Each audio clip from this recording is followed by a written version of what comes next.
What happens when two dudes, one a retired Navy SEAL commander in Colorado Springs, and the other a hippie meditation teacher in New York City, get together to discuss living mindfully?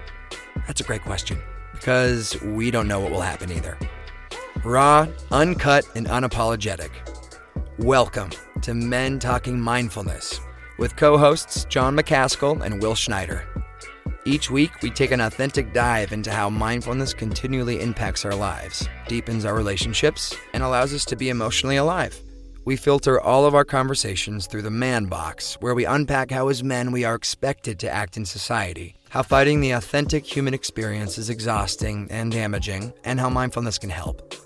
If you would like to listen live, join Will and John every Friday at 12:30 Eastern Time on IG Live at handle @WillNotFear. We take each IG episode and upload them straight to this podcast. So happy you're tuning in to Men Talking Mindfulness. Now, on to the show.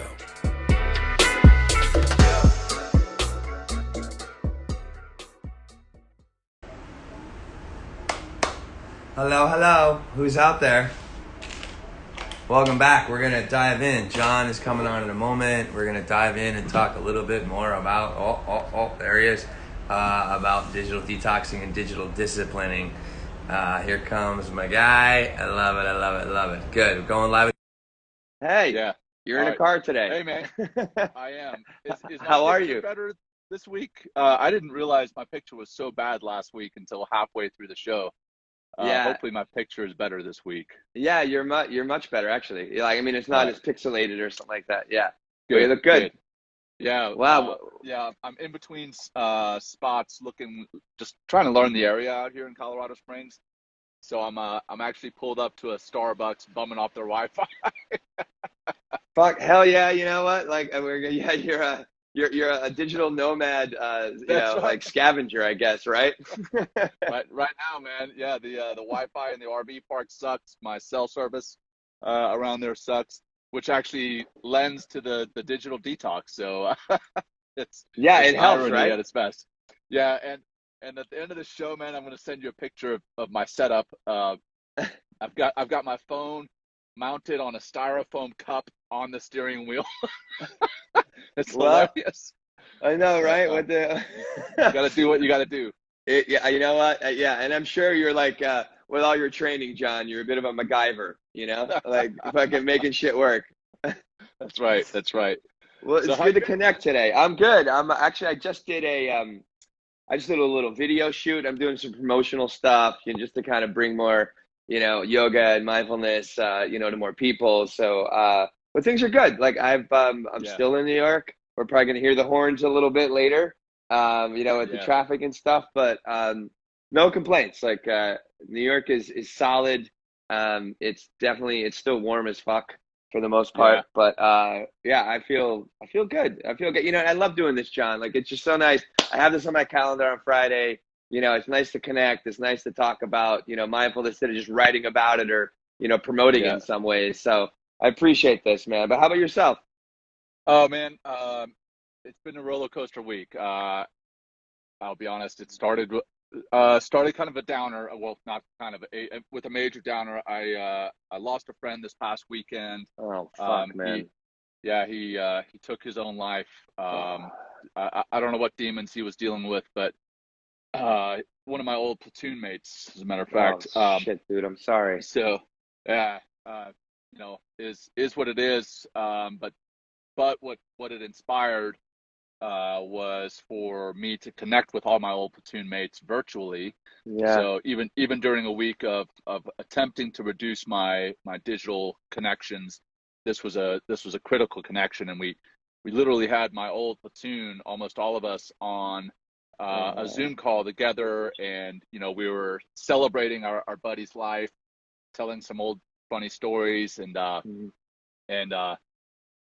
shedding tears, but also laughing our butts off. And we toasted to him, said till Valhalla for him, because that's kind of what warriors do. But it was also a great time to get together virtually with some friends that I haven't seen in like 15 years, man. It was great. So it was, like I said, up and down. As far as the digital detox, I had some success. So this is the week before last. I don't know if you can see that, but yeah, I can see it fine. The average of 8 hours and 24 minutes. Then and that's daily, those 8 hours, or what? That's an average of 8 hours. A day. Okay. Social media, Zoom calls. I mean, in this day and age right now with COVID, there's a lot of Zoom calls. So there is a lot of time spent on the phone. Then this is last week, and you can see that there was still a high average until Saturday. This is the day after we chatted. And normally I still spend a lot of time on social media and everything else on Saturday, but you can see that there was a dramatic decrease there, and overall down by an hour just by changing one day. And then this week, even with one day where I spent a lot of time on the phone. Oh shit! Down to 5 hours and 25 minutes. So I'm not detoxing completely. I would say I'm weaning myself off. or at least reducing significantly. So that's a positive, a move in the positive direction. And then the Forest app that we have. Oh yeah, I've been using that. That's been fun. It's pretty handy, right? It really it's pretty stern too. It'll be like, basically it tells you like, get back to your work, like don't kill this tree, get back to work. I know. I fucking love that. Yeah, and if you do it in deep work mode, as soon as you switch out of the app, you kill the trees. Yeah, so, that's exactly what I've been doing. Deep mode. I have, let's see, I don't know if you can see there, 43 trees planted in my forest with 21 hours and 37 minutes of focused. And I ended up accidentally killing 4 trees because I switched out of the mode. That's this week, or that is overall? That's this week. Oh shit, that's a good amount of that's a lot of time. That's amazing. Yeah.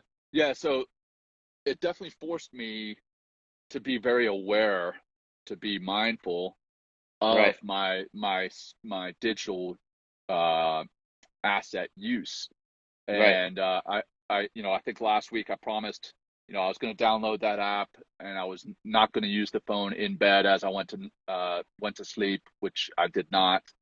I also did not charge the phone in my bedroom. It was in the kitchen. It was on airplane mode. So that helped a lot.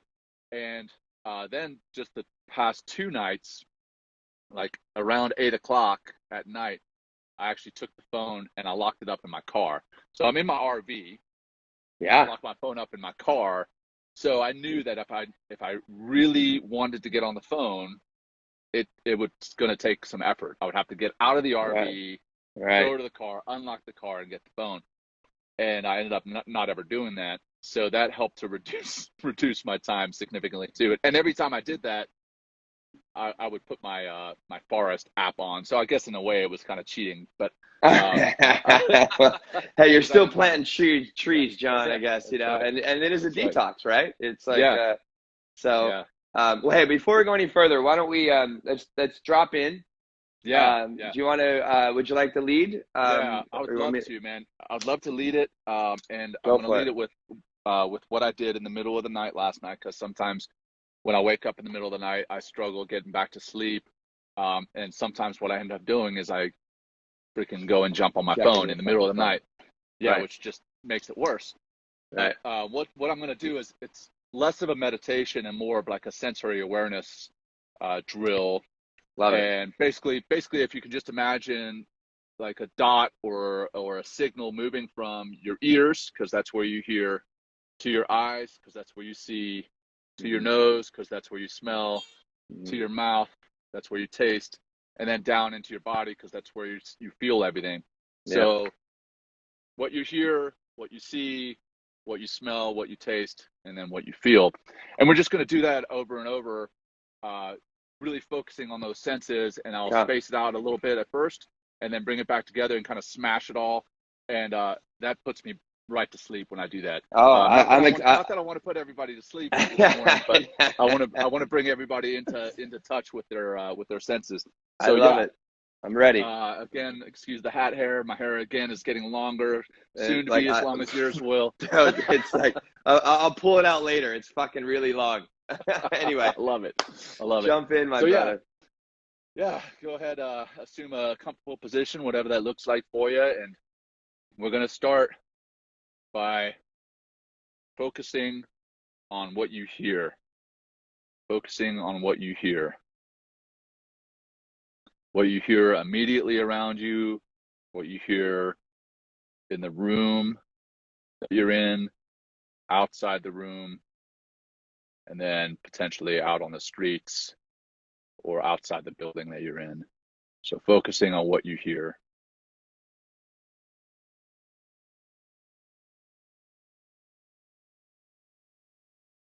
And then move from what you hear to what you see. Even if you have your eyes closed, you're seeing something. It may be black, it may be some light coming through your eyelids.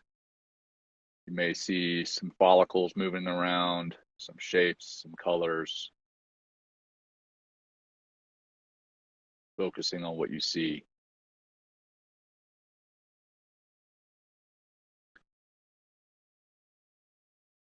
And then move that sensory awareness to your nose and what it is that you smell. Maybe you have a cup of coffee nearby, or some food, or some flowers.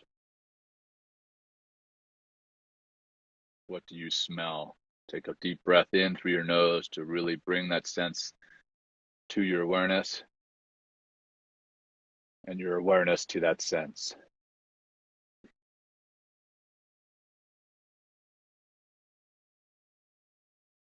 And then to your mouth, what it is that you're tasting. Even though you may not be eating right now, you always have some level of taste.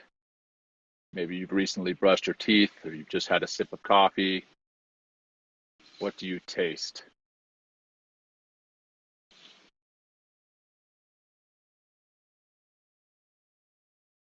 And then bring your awareness to your entire body. What do you actually feel? You feel your feet on the ground, the backs of your legs against your seat. Can you feel the senses, the tips of your fingers?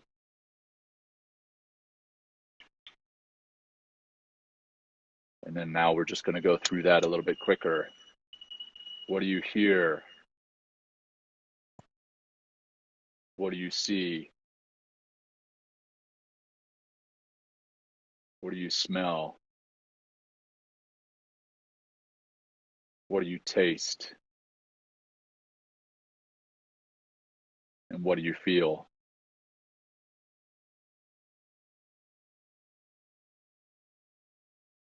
Listen, see, smell,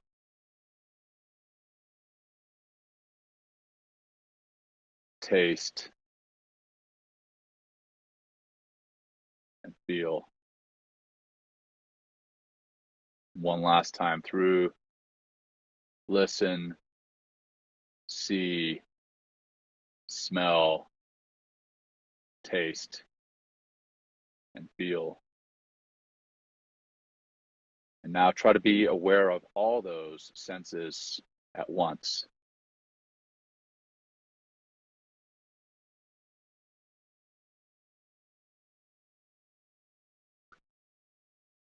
Finally come to your breath, and we'll wrap it up with a cleansing breath. One deep cleansing breath in through your nose and out through your mouth.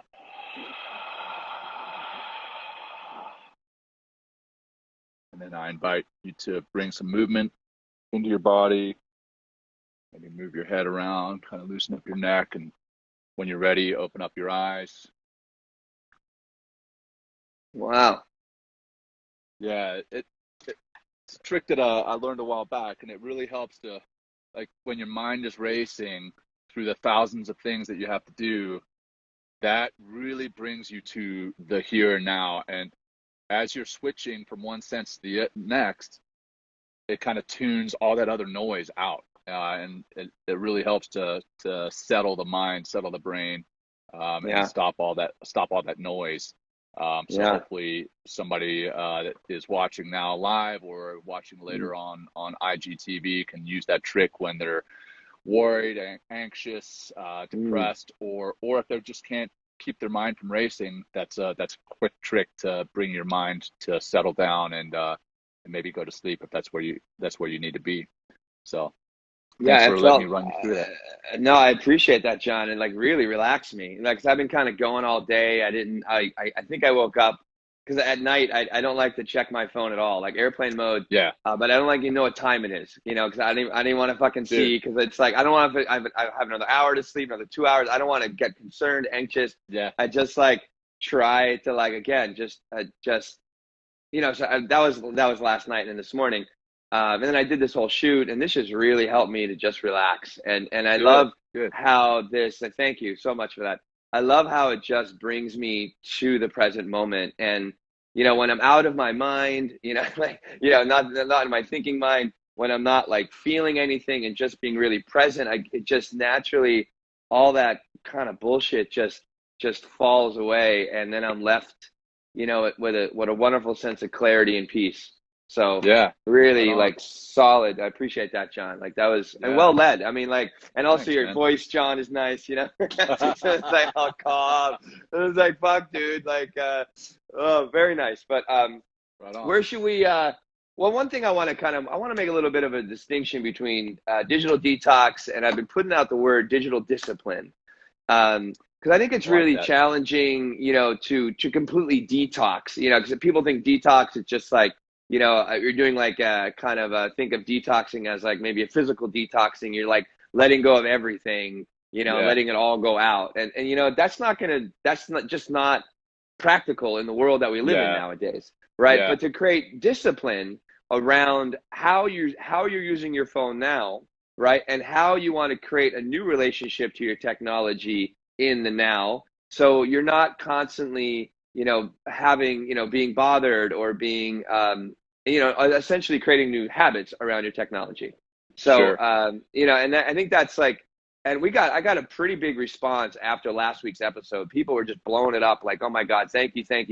Like we should have more conversations like this because technology is obviously, we're on fucking technology right now, right? So prevalent in our lives, but it's also, but it's helpful. And we are like, unless you're going to go live in a cave like a monk, in India or wherever, like, great. You want to kind of live that monastic life, like, go for it. Like, but if you're going to live as, what do they call it? As like kind of a lay person, or not a lay person, I forget what they call they have the monk, and then you have like, kind of the worker. Like if you're going to be a worker and live in society, we need to really start thinking about how we interface with our technology on a regular basis. Right. So, let's jump in. What should we, go ahead. I like the digital discipline. And I don't know if you've read Cal Newport's book, Digital Minimalism. I love it. He's also got another book, Deep Work. And there's I think that's a better way of doing it, because I jumped into the digital detox, right? What we had discussed, and I was like, hey man, if I'm doing something, I'm going all out. I'm gonna go sell my phone and trade it in for a freaking like little old school burner phone. Yeah, the Nokia, the little Nokia. Yeah, exactly. I obviously did not do that, but I found myself like, if I wasn't under the average for the day, right? I had an average of 5 hours something. If I wasn't under that, I was like, oh man, I felt really kind of guilty. And then I was like, hey, you know what? I don't need that guilt, because I'm still doing positive stuff by minimizing what I'm doing on digital platforms, or I'm being disciplined, like you said. I'm not just habitually checking it. Like, I turned all the notifications off. That helps a lot. And then I tried to set times that I would check my email, or times that I would check my social media, rather than constantly being like, oh, I wonder if I've got a message. The digital discipline, I really like that phrase a lot better. because now I will feel less guilty about actually checking. Right. Right. But yeah, I also felt physical withdrawal. Like it's almost like I was trying to go cold turkey, but I was like in the first night that I woke up in the middle of the night and I had the phone locked up in the car. I was like, you know what? I could go out there and get it and check my email and get caught up. And I was like, there's just this anxiety. But then the next night I felt better. The next day I felt better, and I was like, wow, all right, yeah. So there's a physical addiction here, much like you would be addicted to drugs or alcohol or any other thing. So it's pretty amazing to experience that. I did not expect that to come up, but it did. But what it did allow me to do, much like we discussed last week, was to be more present in the moment with those that I love. Like we went to the zoo here locally, and I had my phone with me, but I had it on airplane mode. So basically all it was a camera, right? So that I could snap photos of the kids. And the whole time I was there, I wasn't being bothered, even though that iPhone effect was still in action. Having my phone on me, it still made me think, hey, I might be missing things. So maybe next time I'll actually take a physical camera and just dump my phone in the car. But I definitely felt more present with my kids, with my wife, just in general in life. So that's an important move, and I hope that I can continue to have that digital discipline and digital minimalism that we're talking about. And I think it's huge. So thank you for inspiring this, Will. I appreciate it. No, I mean, hey, we're doing this together, and we have like some people on. So if anyone wants to kind of jump in and ask a question or maybe state where your relationship, where your technology is now, and where you want it to be, like that'd be helpful. I just want to see where other people are as well. I mean, myself, I think what's really important, what's going on this week for us is creating awareness around how often and how bad our habit, and I don't like to use the word bad, because I don't want to get guilt, because that's important too, like to be aware of how we're feeling and how we're actually interfacing with and speaking to ourselves that make us feel a certain way. And guilt is definitely something that never feels good. But I think it's like, and just being, like you said earlier, you appreciate that, like this going through this week and understanding like how addicted we are to our technology.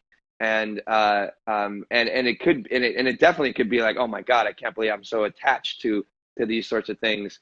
But just creating that opening, like that door to awareness, is just going to help us create new boundaries. And that's why I like the whole, that boundary is a discipline.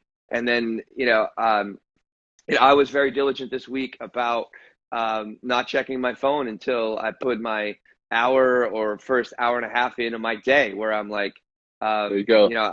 So I'm doing like, I'm working out, I'm meditating, I journal, and that's like, and it's been I've actually kind of enjoyed it. Like I'll turn over my phone when I'm ready, and I'm like, I can't believe it's been on airplane mode this long, or I can't believe, I'm so proud of myself in the sense of like, I haven't even really had desire, to check, which is like, it feels like a big win, and also understanding or telling myself, it's like, well, people can wait.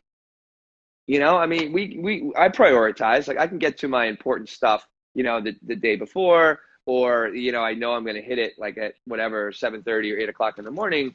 So it's just been, that's been a big win for me this week for sure. Nice. And also, another one that's helpful, and I offer this to anybody out there, is not checking news. Like that's a whole nother, I mean, it's funny how we keep coming back to emotions, right? Yeah. How we keep coming back to feelings of guilt, feeling of shame, and then the media, and I read like Reuters and I read The Guardian. That's kind of it. I don't want to read anything else really. Just give me the facts, see what's going on, and get out. But that obviously, it stirs emotions in me as well. Yeah. And by not having that emotional distraction, right? If I check it like 2 o'clock or randomly, and without like a checked habit, on autopilot, it just stirs me up. I'm like, I can't believe it's fucking happening. Or it's like, I can't believe people are thinking like this, or like, oh, I can't believe that particular thing, took place. So it's, but to especially not even like have 2020, man. This year in particular is just like insane. The news. yeah, I mean, from the political side to the physical side to the weather. I mean, hell, there's 2 hurricanes at once right now, and my family is in Louisiana, northern Louisiana, thankfully. But they still got the effects of it, and seeing that stuff on the news definitely causes a level of anxiety. So I'll be honest, living in the RP where we don't have cable TV or anything, we've got limited Wi-Fi, and with 2 kids, most of the time the TV is on some cartoon. It's in that respect, it's been really nice that there's no Fox News versus CNN News. I know. Exactly. It's always one or the other. Right. So and I'm similar in that when I read my news, I actually read it in a physical magazine. I read The Economist, and I think that's like a great way to get informed without getting that anxiety of what am I missing in the news. So if I read a magazine once a week, then I get that information, and then I may not be hip on what's happening today, right now, in this very hour, but what right now in the news, this very hour in the news, is going to affect me directly.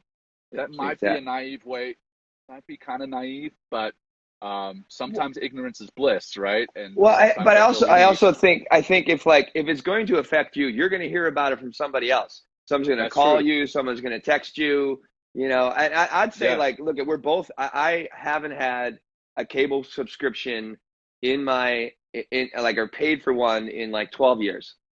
And I don't even haven't paid for one. No, I mean, I haven't had, no, I know. Well, I mean, right. You're stealing cable? No, I'm not stealing cable. Right. No, I haven't had, cause I've been in a house, I've been in an apartment situation years ago where this guy, I was moving in, and it's tough to move into a sweet fucking great deal apartment in Chelsea, with a rooftop. And I was like, this is amazing. And I went to the guy, and he's like, well, cable's this month. I'm like, I don't want cable. If I hope that's not a deal breaker, but I just don't want cable in my space. And he really respected that. And I got the apartment, and that was 2000, that was 2007, 8. And I have not had cable at all. And I think it's just really, and I offer this to people out there, think about how much time, we're not talking about technology, how much time, you're putting into surfing through, your cable, for what purpose? Yeah, dude. It's like the same thing, you're scrolling through your Instagram or scrolling through Facebook, mindlessly, and I do enough of that where I'm finding it, I'm trying to get away from that. That's why we're having this conversation today. But honestly, I'm more selective. If I want to watch a good show, I can get on Netflix or all these other streaming services that are out there. And you don't, I just have what they call it a wet line, and all I have is Wi-Fi in my place. I don't have cable. All I have is Wi-Fi. And it's and my bill in New York is $50 a month instead of cable is ridiculously priced. Yeah. And it's but it's also just another, go for it. Sorry, man. When you talked about scrolling through the channel menu surfing, of all the different shows, channel surfing, right? There are so many options. You kind of get decision fatigue or analysis paralysis, and you're like, I don't even know what I'm watching. You surf for an hour, and you're like, all you've done is gone through the menu, or you put it on a channel on something that's marginally interesting, and then a commercial comes on, and you don't even realize that you're being subjected to commercials. You watch 6 commercials in a commercial break or whatever it is, and you're like, oh wow, I just watched commercial, and you don't even realize it. You've watched your 6 commercials in, you're like, crap. Although I'm more aware now of commercials. Right. Not that I me too. Because I do have streaming services like you do, and I don't pay for Hulu. and I use Hulu, and it's got commercials. And sometimes when I turn on Hulu and I haven't watched it in a while, and a commercial comes on, I'm like, what is this? A commercial? Yeah.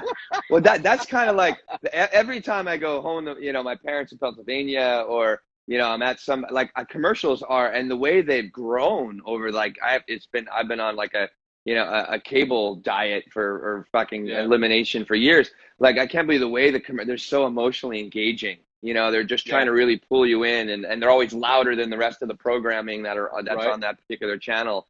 And I'm always like, I'm just shocked. I'm like, oh, this is a commercial.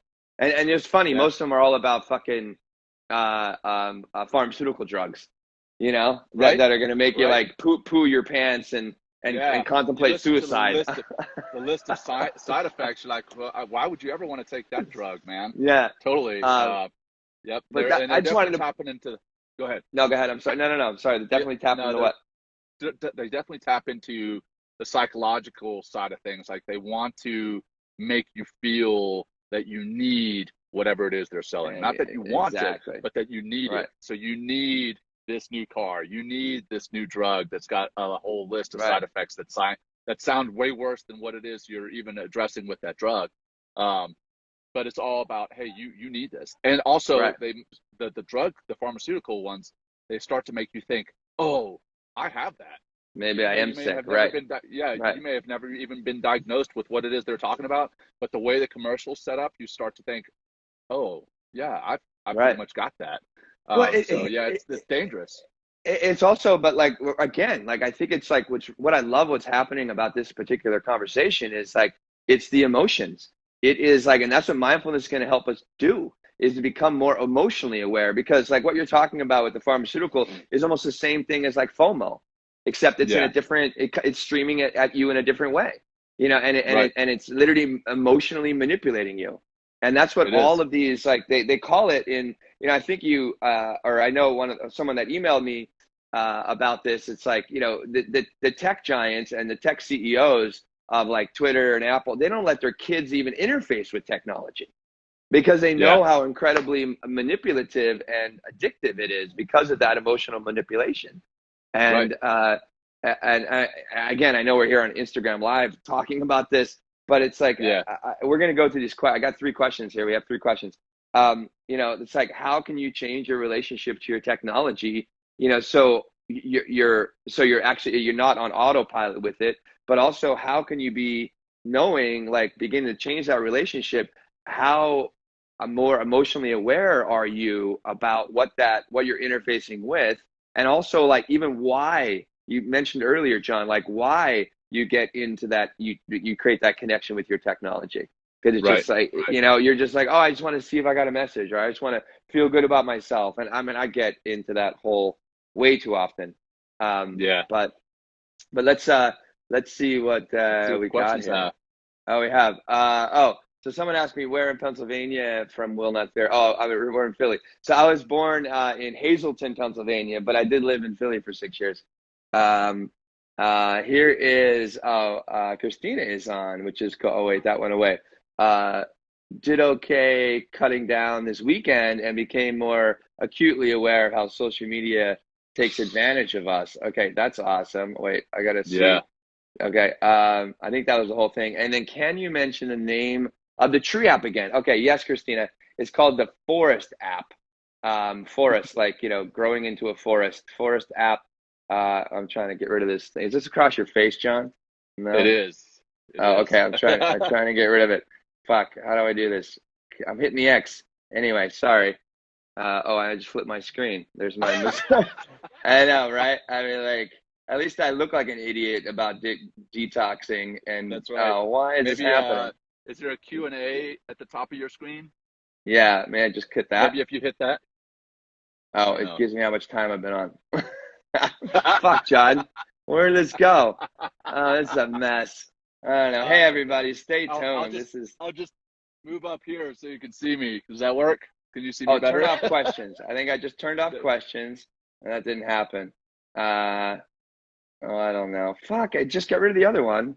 And okay, I can see your eyes, John. I'll keep doing this. Okay, so let's keep going. And oh, there my screen I'm went the looking other at way. your wall there. What a mess. Well, Hey, we're trying. good. I mean, That's so the good. Forest app has been helpful. You know, you know, putting away your technology, I think, has been an incredible asset as well. You know, like that's definitely like you know, airplane mode has been incredible. Push notification elimination has been another incredible asset. I'm trying to do this more. But what like so what are what are things actually, John, that you would like to, with your relationship to technology, what are some other things that you would like to, you know, get more determined about and you know, and see and make change? Yeah. So I think that with the social media on my phone, it's still, even with the digital discipline that I'm trying to practice and the digital minimalism, I still find myself I still checked it when I didn't really need to. It wasn't near as bad as it has been. I was definitely more disciplined about it. There, you got it. I don't know what you did there, but I don't know either. Long press. Long press. Okay, I'm sorry. No, you're good. So I think what I'm gonna do is, so I have my iPad here, and I've got a computer. I think and your phone. And my phone. And I think I'm gonna delete the social media from the digital platform that I carry around with me most, which is my phone. Except Instagram because of this. Maybe I'll just reload Instagram every Friday for this Well, reason. what I've done before, John, and it's helped me a lot, is I move Instagram to, like, you know, my second or third page. Yeah. So it's not like the first thing I see, you know. Right. So I move it over. Sure. Yeah, and I need to dig for it. So that's one thing that has definitely helped, and I offer that to everybody and you. But but maybe reload the thing every week, or But go ahead. And I know that with screen time, I think you can limit like what apps, like specifically Instagram or Facebook or LinkedIn or whatever, you say, hey, that app is only authorized to be on for so much time. I think that's the next step for me, rather than deleting it, because what I've found, I have deleted them in the past and I've hid them in this different screens, and that does work to a point. But what I find is I end up re-downloading them and everything else. But I think if I limit the screen time in each specific app, that will help. The other thing is, and this is going to seem a little bit like a pitch for a product. Go for it, John. We're going to get our first sponsor, I feel, is coming right now. Yeah. So, I mean, we like the Forest app, but we also like to be productive, right? And a lot of people keep their to-do list on their phone. Well, this is something that I ended up creating with some friends. It's what I call my Scrum on the Go board, and it's just a folding dry erase board, so I can, you know, write crap on the outside, and then on the inside, it's got little stickies that I move from one thing to the next. And when I set this up in front of me at the office or wherever it is, I have that to-do list in front of me all the time, rather than it being lost in a notebook or lost in an app on my phone. Right. And when if it is in an app on my phone, like so many people's to-do lists are, as soon as you open your phone up to see what it is you have to do, you get distracted by those notifications. You get distracted by the emails. You get distracted by everything else that's on your phone. And so this, even though it is something that I created and it's something that I sell, this is, I believe it. I believe in it, man. Hey, send me the information. I'll share it in my story for sure. It's on Amazon. It's just called Scrum on the Go, and perfect. Okay. Yeah, so it's for sale on Amazon. I finally got it on Amazon. It took a while. I was selling it on Etsy for a while. Hey, thanks. So anyway, the reason I bring that up is my wife uses one. I had one back in Virginia when I lived back there, and my nanny saw us using it, and she started using one, and my wife stopped using it for a while, and then she started getting stressed out about her list of things to do, and she's like, "Hey, babe, you're not gonna believe what I did today. I'm like, what'd you do? She's like, I dug out my Scrum on the Go board. As embarrassing as that sounds, I dug it out and I put everything on the board, and that decreased my stress. Boom. And it also took me off of my phone. I was like, Boom. what? That's a win. Yeah, it's a big win. It's yeah. like, again, feelings again. You know, like I mean, I love having, like, the Scrum board is obviously it's a great tool, you know, to get shit done, period. And to stay focused, And if you don't have that in front of you, and one thing I don't like, I don't have my journal readily available, but yeah, I've shown you my journal before. Like, I have it hard written down, and it's like, and like, it's how I start the day, it's how I end the day, and I set up the next day. Typically, when I'm really on point, I'm just like, I'm on it.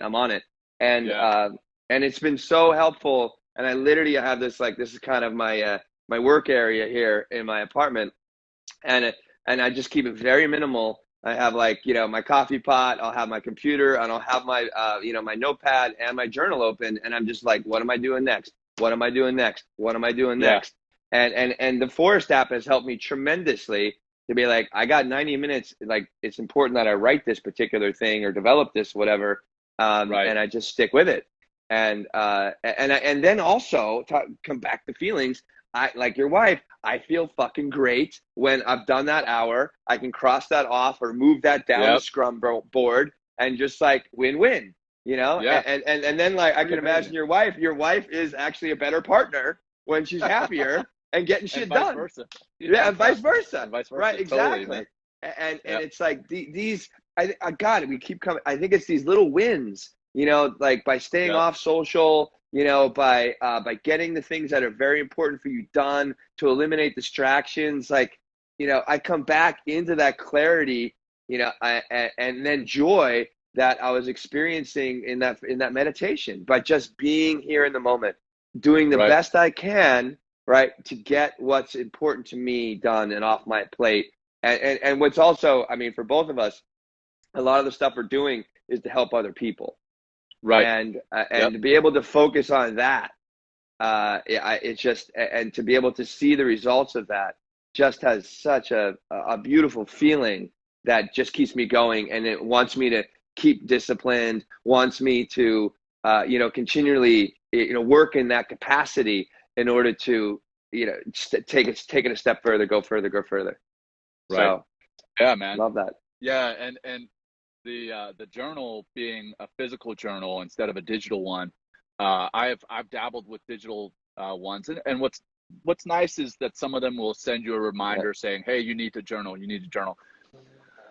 But with it being on your phone, it's the same thing, man. It's right there on your phone, along with everything else that distracts you and it takes you away. So having that physical journal, something that you're writing in, which also there's science behind actually physically writing versus, you know, Tommy two thumbing into a phone.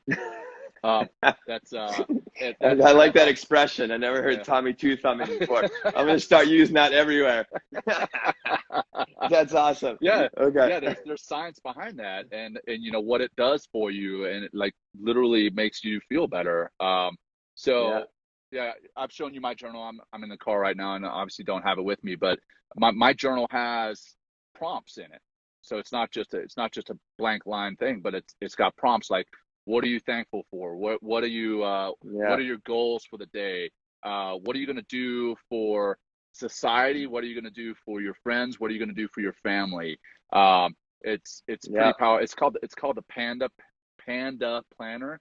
And another product plug there. That one I don't get anything from, but that I found was the most powerful journal for me, is in that it's not just me trying to write down what I'm thankful for the day, or, you know, what's on my mind for the day, but it helps to prompt me, which sometimes, hey, I'm a dumb knuckle dragger, and sometimes I need those prompts.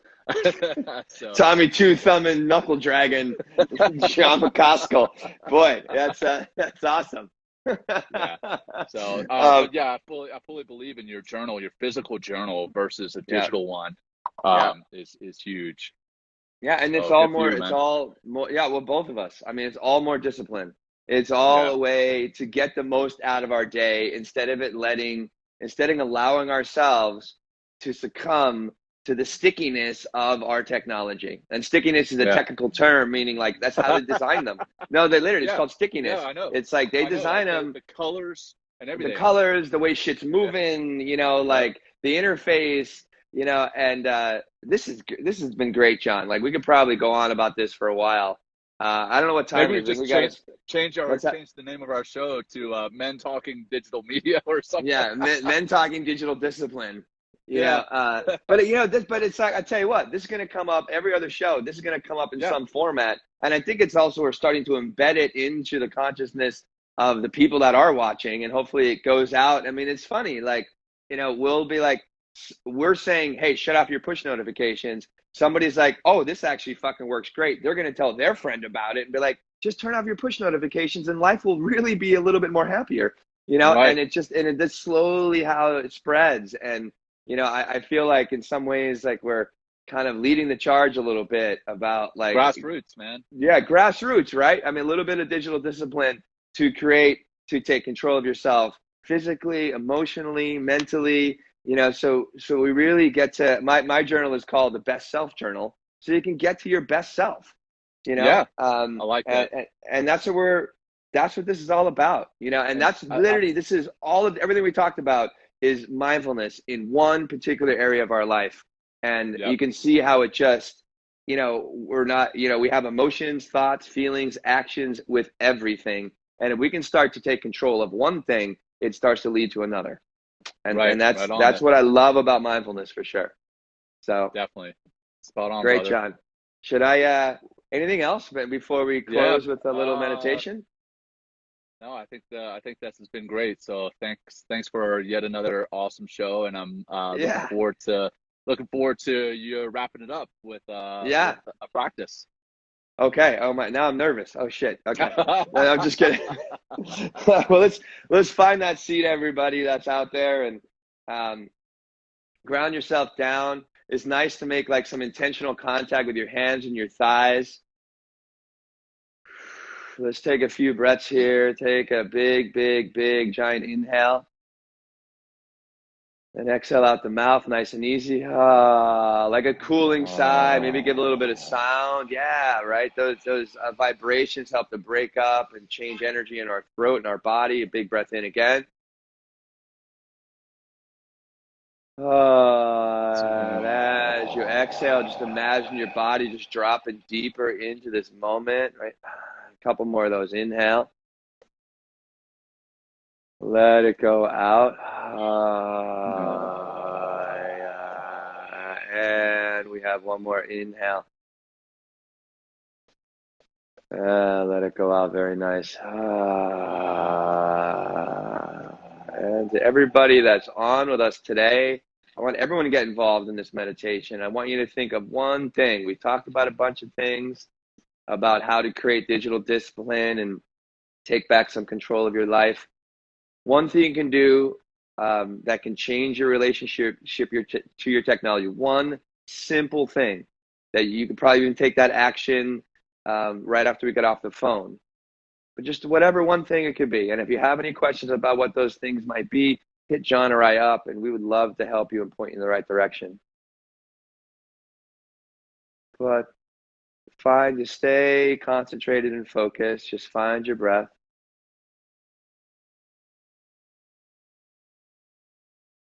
And then just pick that one thing. It's probably the one that is coming first to your consciousness. I would stay with that one because it's the one that's speaking to you most fervently.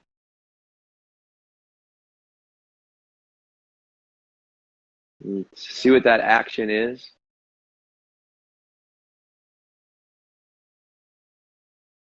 See yourself taking that action. Keep breathing to stay connected, but also to create a little bit more of a vibrance within the imagination that we're creating right now.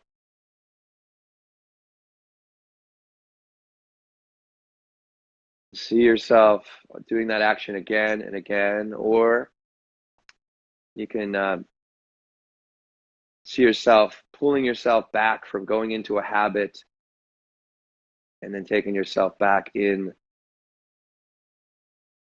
into your commitment.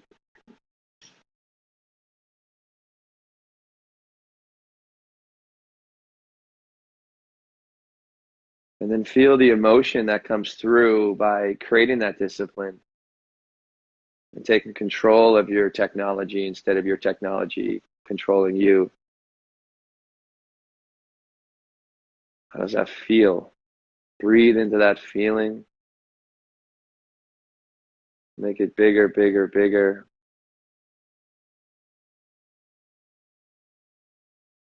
Give it more breath, give it more energy, give it more life, that emotion, that feeling.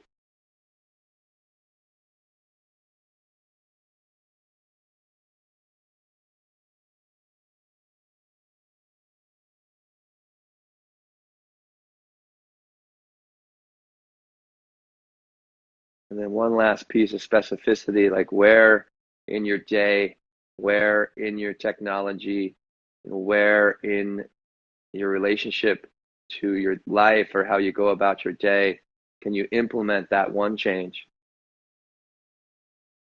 And just start at one point in your day, just getting very simple, very basic,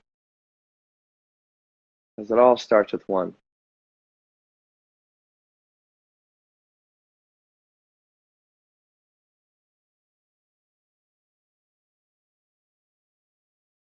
A few more moments, a few more breaths here.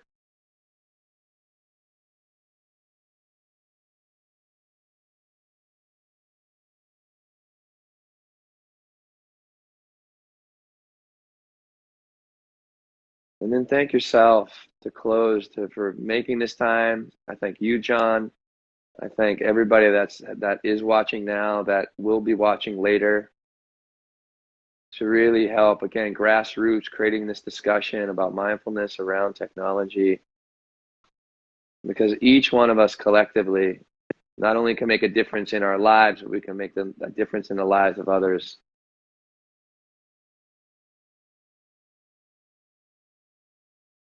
Okay, we'll just close with one big giant breath in. And sigh it out. Yay. God, and when you're ready, you can open those eyes. Wonderful, John. Always a great Friday when we do this. Oh, I think I'm losing you. Anyway, John is frozen on the screen, guys. If we don't get him back, I'm going to end up closing. John here. Oh, shit, we lost him. So anyway, thanks, guys, for showing up on Men Talking Mindfulness, our second episode about digital disciplining. This is episode number 13, which is exciting. Not kicking the tractophobia is the fear of the number 13, not John and I.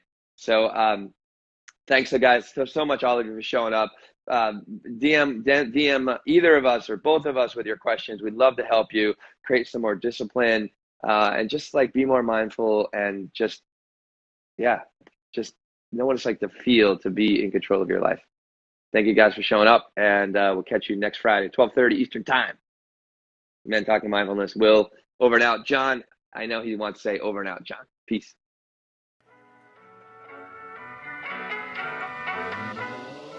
Thanks for joining Will and John on Men Talking Mindfulness. If you enjoyed the show, please like and share it with your friends and family, and please, we would appreciate a review too. Until next time, this has been Men Talking Mindfulness. Thanks for showing up.